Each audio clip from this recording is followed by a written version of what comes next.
ایران کی القدس فورس کے اہم جنرل قاسم سلیمانی پر امریکی میزائل حملے کے بعد ایران نے عراق میں امریکی بیسز پر جوابی حملہ کر دیا ہے، جس سے مشرق وسطیٰ جنگ کے نئے خطرات سے دوچار ہو گیا ہے۔ ایران کے بارے میں آپ کو یہ بتائیں کہ یہ آبادی کے لحاظ سے دنیا کا 19واں بڑا ملک ہے، جبکہ رقبے کے لحاظ سے یہ مشرق وسطیٰ میں دوسری پوزیشن رکھتا ہے اور اس کی فوج دنیا کی 14ویں بڑی فوج میں شمار ہوتی ہے۔ ایران کی جغرافیائی پوزیشن کو اگر دیکھا جائے تو 7 ممالک کی سرحدیں اس سے ملتی ہیں، جس میں شمال مغرب میں آرمینیا، آذربائیجان، شمال مشرق میں ترکمانستان، مشرق میں افغانستان اور پاکستان، جبکہ جنوب میں ترکی اور عراق اس کے ہمسائے ہیں۔ اس کے علاوہ عالمی تیل سپلائی کرنے کا سب سے اہم روٹ آبنائے ہرمز اس کے کنٹرول میں ہے، جو خلیج فارس اور خلیج عمان کے وسط میں واقع ہے اور دنیا کے سمندری راستوں سے تیل سپلائی کا 30% اسی راستے سے گزر کر جاتا ہے۔ حالیہ امریکہ اور ایران تنازع کے بعد علاقے میں کشیدگی میں اضافہ ہو گیا ہے، لیکن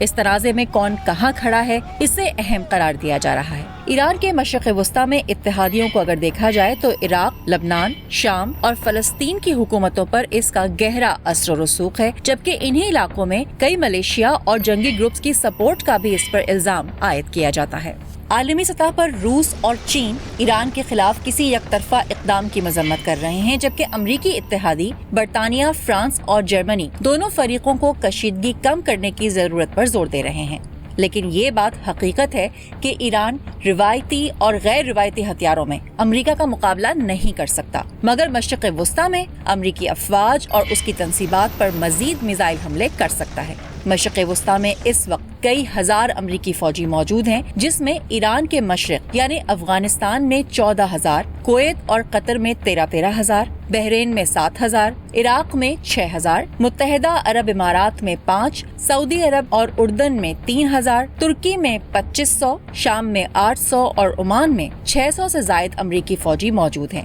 جبکہ امریکی صدر ٹرمپ نے 3,000 سے زائد مزید امریکی فوجی مشرق وسطیٰ بھیجنے کا اعلان کیا ہے۔ ایران کے میزائل پروگرام کی رینج کو اگر دیکھا جائے تو اس کے پاس 300 کلومیٹر سے 2,500 کلومیٹر کی رینج کے بیلسٹک اور کروز میزائل موجود ہیں، جس کی زد میں اسرائیل اور اس کے اطراف کے خلیجی ممالک کے علاوہ مصر اور جنوبی اور مشرقی یورپ کے بھی کئی علاقے آتے ہیں۔ لیکن ایران کے پاس براہ راست جنگ کے بجائے مختلف علاقوں میں موجود ملیشیا کا استعمال کرنے کا آپشن بھی ہے، جبکہ آبنائے ہرمز کو بند کر کے بھی وہ امریکی مفادات کو نقصان پہنچا سکتا ہے۔